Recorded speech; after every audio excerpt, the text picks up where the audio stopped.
Hello, welcome to my channel. I'm Leslie Hooper. And I'm Steph Miramontes. Today we're going to be reacting to a video of Mel Robbins, motivational speaker, in the middle of emotional eating. So this will give us an interesting opportunity, Steph, to share a little bit about how we would help navigate this with our own clients, how to help coach them through a scenario like this.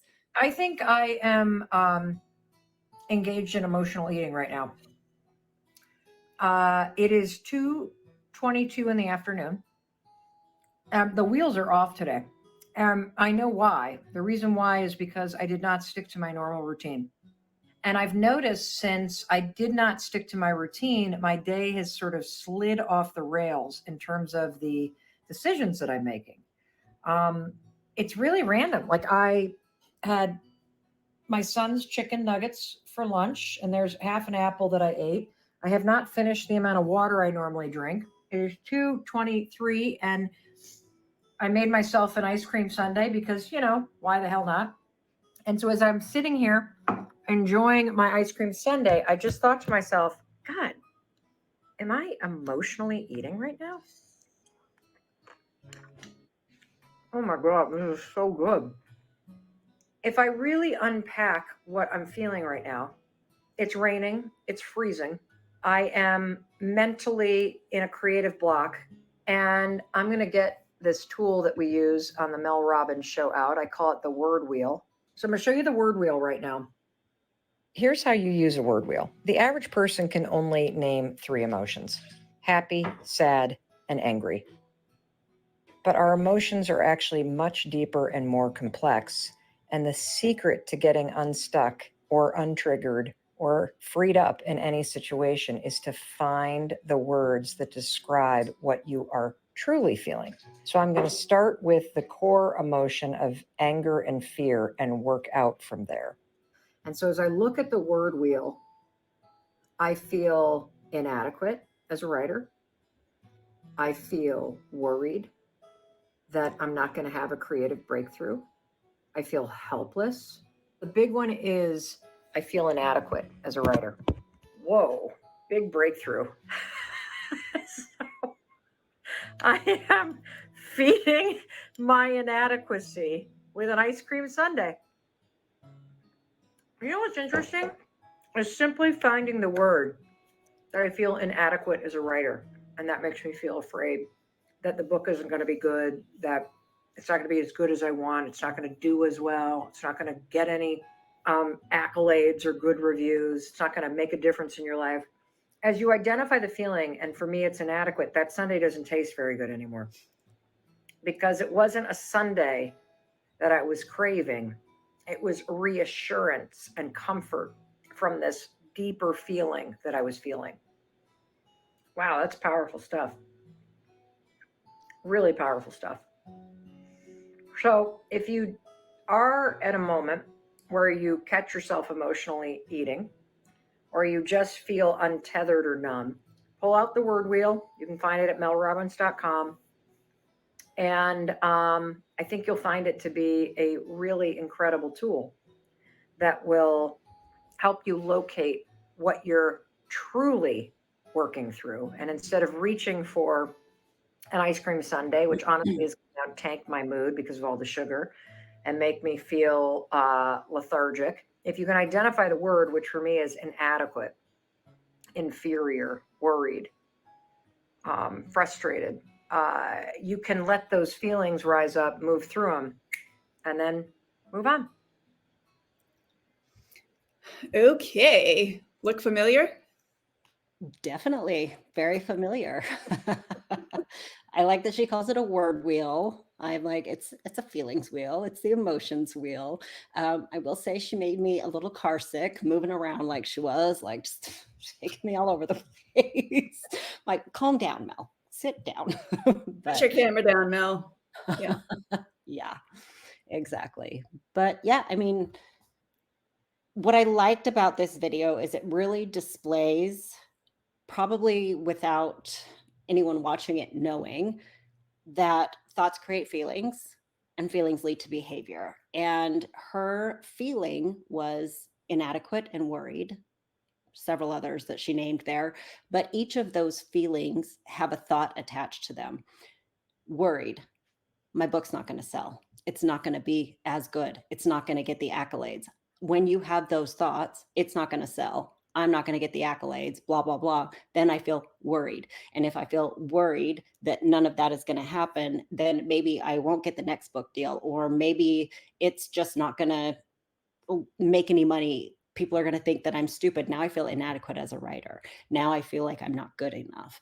And so as soon as you start noticing those feelings, some people have to start with the feeling before they can find the thought. Like, this is what I'm feeling. What is making you feel that way? It's this thought. My book might not sell. Shit, that worries me, because then I'm going to look inadequate. It's just like this chain reaction. So I like that. That was a clear example of thoughts create feelings to me. Yeah, super relatable. I think so many of us don't recognize in the moment what we're doing. And that's one thing that I like about this video as well, is Mel knows very clearly that she is emotional eating, and she wanted to peel it apart real time and share the value of being able to identify that specific emotion. And then, like she said, the Sunday just doesn't really have the same effect anymore. And that's what I tell our clients all the time, is when you become so emotionally aware of what you're doing when you're eating, it starts to feel a little ridiculous. I know what I'm avoiding. I know what I'm feeling. Food isn't going to solve this. As a matter of fact, it a lot of times just makes it worse. I still have to deal with the discomfort on the other side of this Sunday. So maybe I can just skip the self-sabotage step and do whatever I can to get myself into a better place emotionally, more centered. Or like she said, she needed reassurance. She just wants somebody to comfort her, tell her it's going to be okay. Of course, you're gifted. Of course, the book is going to perform well. People love you. They want access to your brain, right? Like all these things. That's really what she needed in that moment, not the Sunday. And it's a really good example. So, any other final thoughts for you? One thing that, as you were talking, that got brought up for me is, well, what if nobody's there to reassure you? And Yeah, that might make people feel trapped. And so the other thing that I think that she probably needed in that moment is the skill set, the ability to say, you can handle it if the book doesn't go well. right. You're good enough. You're doing your best. Either it's going to go well or it's not, and you're going to learn. But that doesn't mean you can't try again. That doesn't mean you can't move forward. If the worst that you're actually going to experience is some embarrassment, things like that, that you're going to have to work through, feelings of failure, that's part of the normal human experience. And so also being able to take those negative feelings, those uncomfortable emotions, and have your own back and just say, yeah, failure is a possibility here. That's how I know I'm doing something great. That's how I know I'm doing something important, because failure is a potential piece of this puzzle. In fact, it's probably not all going to be a failure. Some of it might be a little bit of a failure. Some of it might be some success. We're going to learn from both, and we're just going to keep getting better. So yeah, it was a good video. I like that one. I think Mel, we didn't get to see that side of it, obviously, but I just having followed her work for so long and getting a sense of who she is, she's a very good self-coach. I know she's able to coach herself out of those things quickly, but you're right. That's the idea. That's the goal. That's what we help our clients learn, is we always tell them, look, we don't want you to feel like you need a coach for life. The goal is to teach you how to be your own coach. So it's a great point, though, is offering yourself your own reassurance, your own self-trust, knowing that you have your own back and everything is going to be fine, is probably all she really needed. But in the moment, she's with her Sunday. She's not thinking about that yet. And that's the value of having that language, being fluent in emotional speak, because then you can self-coach yourself pretty quickly once you identify, oh, I'm feeling inadequate. Okay, what do I need to say to offer up some words of support? What would I say to a friend in this scenario or situation? So I really enjoyed that video, and hopefully our viewers did as well. I'd love to hear your thoughts in the comments. Did this video resonate with you? Do you see yourself in Mel Robbins' situation here? And the other thing I'm going to do is just link the feelings wheel. She calls hers the word wheel. Yeah.